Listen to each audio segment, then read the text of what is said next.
जय तार जय जय तार জয় তার। নমস্কার, আপনারা শুনছেন কালী কথা। এখানে শুধুমাত্র গল্প নয়, গল্পের মাধ্যমে শিক্ষাও দেওয়া হয়। প্রতি বৃহস্পতি ও শনিবার শুনতে ভুলবেন না কালী কথা। কালী কথা আজকে আপনাদেরকে যে গল্পটি বলতে চলেছি, সেই গল্পটি হয়তো এই কালী কথার মধ্যে বলা উচিত কি উচিত না সেটা বড় কথা নয়। এই কালী কথাটি খোলা হয়েছে এই কারণেই যাতে মানুষ সঠিক শিক্ষাটা পেয়ে থাকে, তার জন্য। তো আজকে আমার সনাতন হিন্দু ধর্মের ভাই বোনদের উদ্দেশ্যে বলছি, প্লিজ আমার ইউটিউব চ্যানেলটি সাবস্ক্রাইব করো, বেল আইকনটি ক্লিক করো এবং প্রচুর প্রচুর প্রচুর পরিমাণে শেয়ার করো। Please please please. আজকে একটা কথা আপনাদের না বললেই নয়, সেটা হলো আমরা সবসময় ভাবি, মানে আমরা পুরুষতান্ত্রিক সমাজে আমরা এটাই ভেবে থাকি যে পুরুষদের গায়ে প্রচুর বল, প্রচুর সাহস। কিন্তু আপনি যদি দেখেন, সৃষ্টির আদিতেই মা শ্রেষ্ঠ, তারপরেই কিন্তু পুরুষ। অর্থাৎ মায়ের আছে প্রচুর শক্তি, মায়ের আছে ধৈর্য শক্তি। কি করে একটা মা তার ছেলেকে 18 মাস বা ছেলে বা সন্তানকে 18 মাস তার গর্ভে ধরে রাখে এবং তাকে লালন পালন করে, তার যে শক্তি সেটা কোনো পুরুষের নেই। এবং তার যে ধৈর্য শক্তি, মানে এক বাড়িতে লালিত পালিত হয়ে সেই মেয়ে যখন শ্বশুর বাড়িতে এসে ওঠে, সেখানে শ্বশুর বাড়িতে তাকে নানান রকম গঞ্জনা অনেক কিছু সহ্য করতে হয়, তারপরেও সে যে টিকে থাকে, সেই লড়াইটা কম কিছু নয়। কিন্তু এখনকার যুগের মেয়েরা, অনেক মেয়েরাই আছে যারা নিজেদেরকেই বেশি পরিমাণে ছোট করে দিচ্ছে। নিজেকে ছোট করছে কোন কোন কাজে? এই যে আমরা সোশ্যাল মিডিয়া ঘাঁটি, কি দেখতে পাই? প্রচুর মেয়েরা ভিডিও করছে, কিন্তু বেশিরভাগই অশ্লীল পোশাক পরে, তারা ড্রেস পরে ভিডিওগুলো করছে এবং সেগুলো আমরা দেখছি।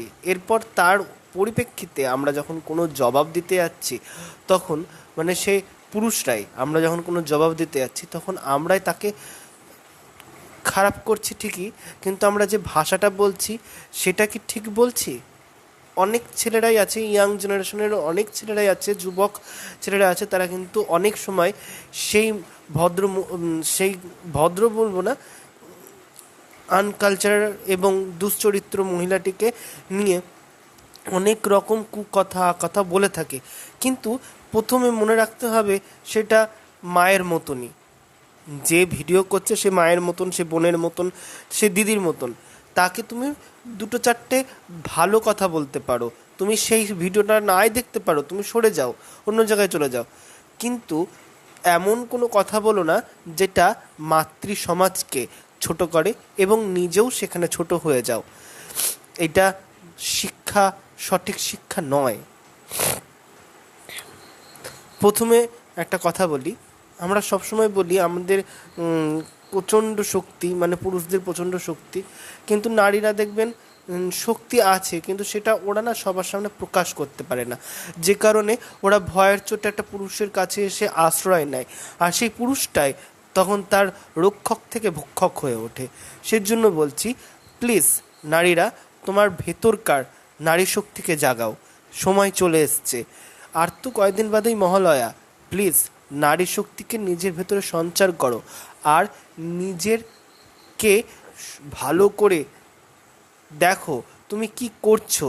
তোমার জন্য কি লোকে ভালো শিক্ষা পাচ্ছে নাকি খারাপ শিক্ষা পাচ্ছে? তুমি কি ভালো কমেন্ট পাচ্ছ নাকি খারাপ কমেন্ট পাচ্ছ?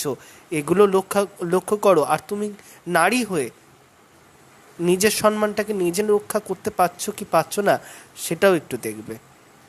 সবসময় পুরুষদের দোষ দিলে চলে না, কিছু সম্মান নিজেকেও রাখতে হয়। কিছু অনেক কাল আগে শুনেছিলাম যে সম্মান, তারপর হচ্ছে লজ্জা পাওয়া, এগুলো হচ্ছে মেয়েদের গয়না। এখন এসব উবে গেছে কর্পূরের মতন, কিন্তু কিছু তো রাখতে হবে না? লজ্জা, মান সম্মান, এগুলো রাখতে হবে। এতে করে কি হচ্ছে, তোমরা যারা নারী তোমরা নিজেকে যে নারী জাতি হিসেবে সবার কাছে তুলে ধরো, বা নিজেকে বলো আমি মা দুর্গার সমান, মা কালীর সমান, মা সরস্বতীর সমান, লক্ষ্মীর সমান, একটু ভালো করে তাকিয়ে দেখো, এটা ইন্ডিয়ান কালচার নয়। যে তুমি ছোট ছোট ড্রেস পরে ঘুরে বেড়াচ্ছ, লোকে দেখে ভালো বলছে, এটা ইন্ডিয়ার কালচার নয়, ভারতবর্ষের কালচার নয়। ভারতবর্ষের কালচার কী ছিল? ধুতি পাঞ্জাবি ছেলেদের, আর মেয়েদের কী ছিল? শাড়ি। সেই শাড়িই ছিল। প্রথমে যখন ব্লাউজ আসেনি তখন কিন্তু মেয়েরা সেই শাড়িই পরতো, তবে গাটা ঢাকা দিত।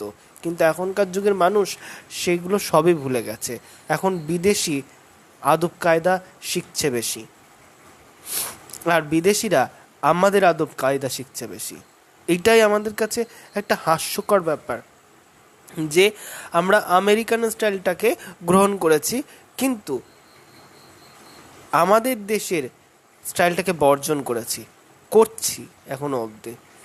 সেই ঈশ্বরচন্দ্র বিদ্যাসাগরের যুগ থেকে আমরা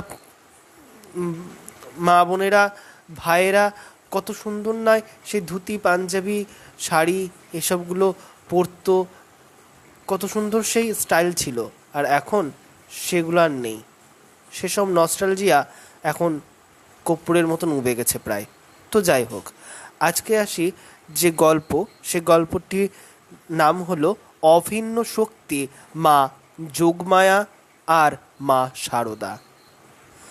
মাতা শারদা যে কতখানি শক্তি ধারণ করতেন তার প্রমাণ একটি অদ্ভুত ঘটনায় জানা যায়। একবার একটি স্ত্রীলোক কাঁদতে কাঁদতে ঠাকুরের পায়ের কাছে পড়লেন। তার স্বামী পুঙ্গ হয়ে পড়েছেন। কিভাবে স্বামীর মন পরিবর্তন করা যায় তার কিছু মন্ত্র বা ঔষধের প্রার্থনা করলেন।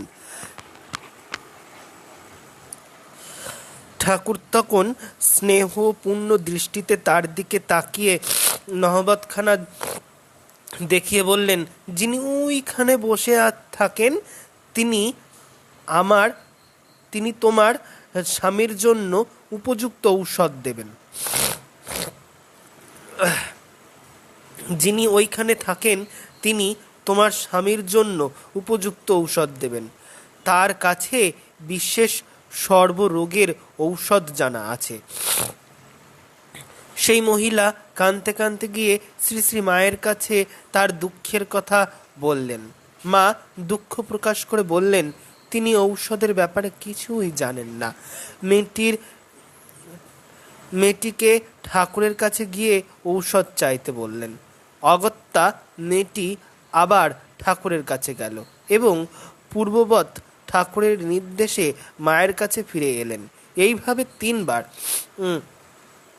ঘোরাফেরা করতে শ্রী শ্রী মায়ের মন ভীষণভাবে মেয়েটির জন্য আকুল হয়ে উঠল। শ্রী শ্রী মা তখন পুজো করছিলেন। তার হাতে একটি পুজোর বেল পাতা দিয়ে আর্দ্র কণ্ঠে বলছেন, বাছা এটি নিয়ে যাও, এতেই তোমার বাসনা পূর্ণ হবে। মহিলা মায়ের আশীর্বাদ মাথায় পেতে নিয়েছিল। সত্যি সত্যি মায়ের দেওয়া সেই বিল্বপত্রেই মহিলাটির স্বামী বদলে গিয়েছিল। স্বামী নিয়ে মহিলা তার স্বাভাবিক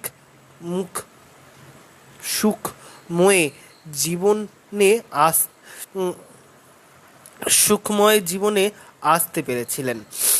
তার স্বামীর নাম কালীপদ ঘোষ। ওই দানাকালি পড়ে শ্রী শ্রী মায়ের অন্তরঙ্গ ভক্ত হয়ে উঠেছিল তারা। তো এই যে এখানে মায়ের মধ্যে যে একটা শক্তি আছে সেটা মা কিন্তু নিজেও জানতেন না, যে তার ওই একটুখানি ওই যে দান, ওই যে বেলপাতা সেটা দিয়েছিল, সেটা যে একটা বিরাট বড় চমৎকার দেখাবে সেটা সেই স্ত্রীও জানতো না। সেই জন্য পরবর্তীকালে সেই স্ত্রীর এবং সেই তার স্বামী মায়ের পরম ভক্ত হয়ে যায়।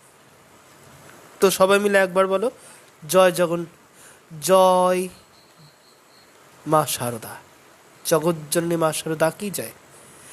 জয় তারা। তো আজকে আমার শরীরটা একটু ডাউন আছে, খুবই খারাপ, বুঝতেই পারছো। ভিডিওটি কোনো রকম করে তোমার সামনে তুলে ধরছি। প্লিজ আমার ইউটিউব চ্যানেলের এই গল্পটি যদি ভালো লেগে থাকে আমার ইউটিউব চ্যানেলটি সাবস্ক্রাইব করো, বেল আইকনটি ক্লিক করো। এবং সত্যি বলছি, মেয়েরা তোমরা জেগে ওঠো। সবসময় পুরুষদের কাছে গিয়ে সাহায্যের হাত বাড়িয়ে দেওয়ার জন্য হাত পেতে থেকো না, নিজেরাও অস্ত্র ধরো। এবার তোমরা নিজেরাই নিজেদের হাতে অস্ত্রকে বধ করো, এই অসুরকে বধ করো।